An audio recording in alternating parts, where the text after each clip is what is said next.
Western art makes up a large part of the art market in North America. Cowboy culture is still strong.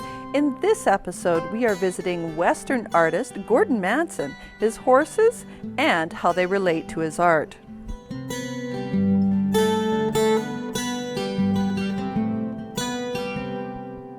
I started painting when I was 14. I was working in oils, just doing the usual how-to books and making mud pictures. Progressed through some correspondence courses, ended up going to college for advertising art and graphic arts. I worked in the animation business for 10 years. The animation business had kind of died, so I moved up to Westwald where I got back into horses. That's kind of what took me into the cowboy artwork. Having the horses around, being familiar with them, having a subject matter close by.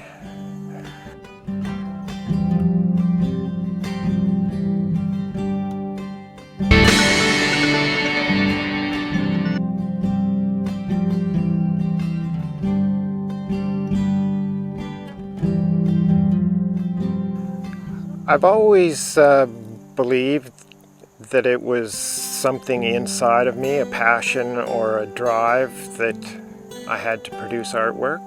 I tended towards landscapes because my figure drawing was never really that good. I always seemed to stretch things where you can get away with that with trees and grass. People tend to look funny when you stretch different parts of them.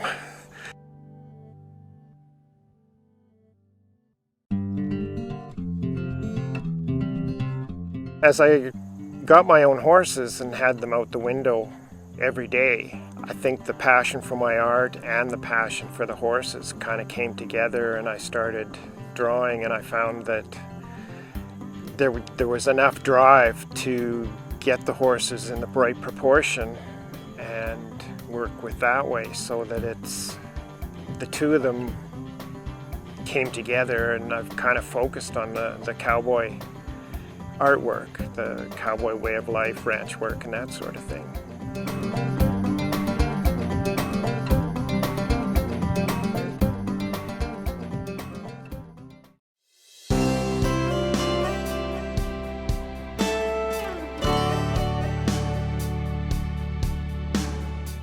I would say that I have a tremendous passion for my horses.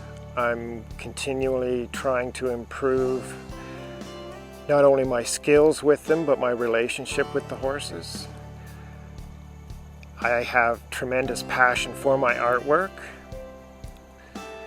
So I guess it's two passions coming together that give me the drive to produce the artwork and maintain my relationship with the horses.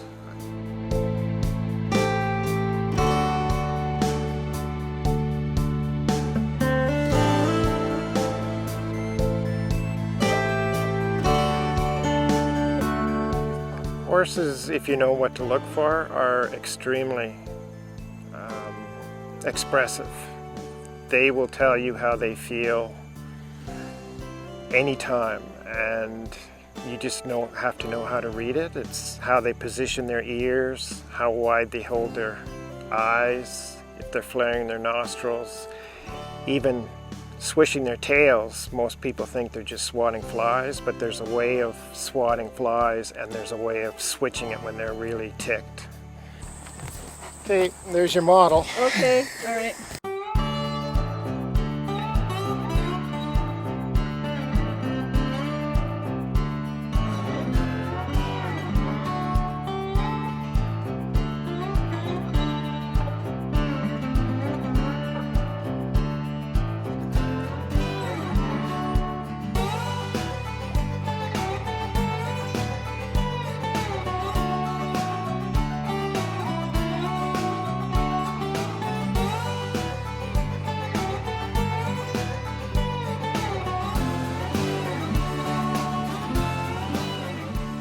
I try and portray what the horse is feeling, also how I'm feeling about the horse, or the way the horse is working with the cows, working for the cowboy. All of my drawings and all of my paintings are something that I've personally experienced. It's not a landscape that I've invented. It's not a situation that I've read a history about and done a drawing or a painting to depict that history. These are images, they're all something that I've actually experienced. I'm trying to freeze a moment in time that I saw as being important. I'm trying to communicate the idea of the importance of what my subject is doing.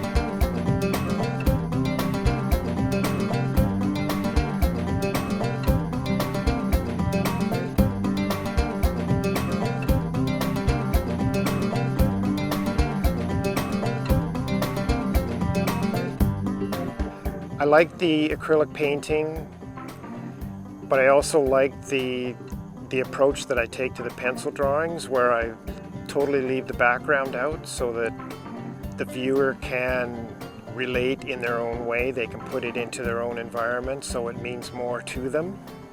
I prefer the high detail. It's always been that way, even landscapes. I mean, I wasn't achieving that in the early years, but they were always recognizable images. I think I'm a very logical, step-by-step kind of person. I could never even do what they told you to do in the drawing books, is where you make the circle and the triangle and then you go in and you put the detail and it flows into a nice horse head. Well, my drawings, I tend to start at the background and work to the foreground. That's so that it's real world, logical kind of stuff.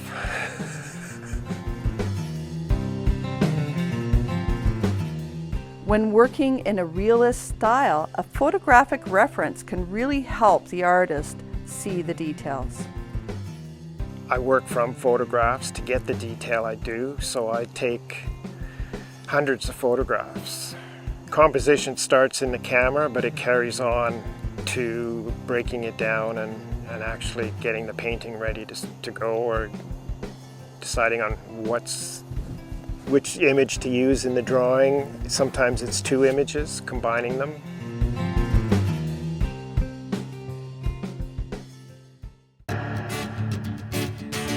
You have so much experience and expertise drawing them, and I don't see the horses so much, and I'm wondering if you have some good tips to how to approach getting the horse down for someone like myself.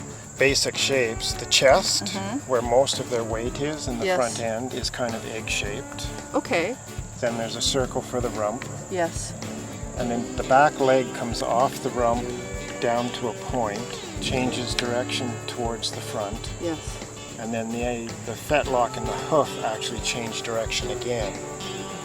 And in the front leg, the shoulder is up near the withers here at the top, but basically what you really see in detail is the elbow that comes down, and then it narrows to the knee and narrows again down to the foot, and again the fetlock and the hoof are at a forward angle.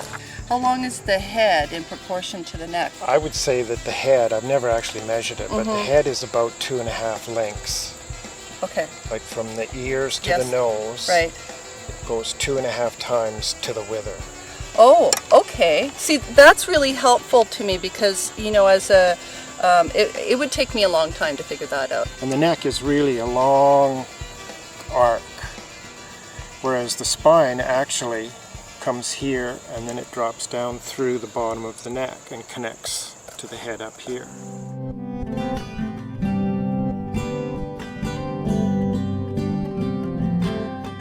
It's the composition and the subject matter that are the keys to what I'm feeling and what I'm trying to get across. I take it to a point where I'm satisfied that what I'm looking to convey or what I'm looking to show or some of that feeling is there, and really the only way to find out is to get feedback from people that look at it.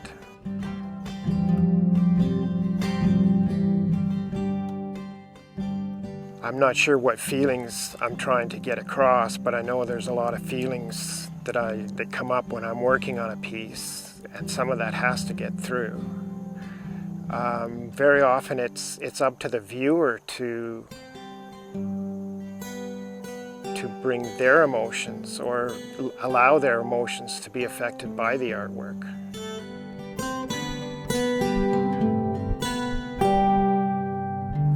Artists often have a deep connection to their subject matter, which can often spill over into their lives and their art.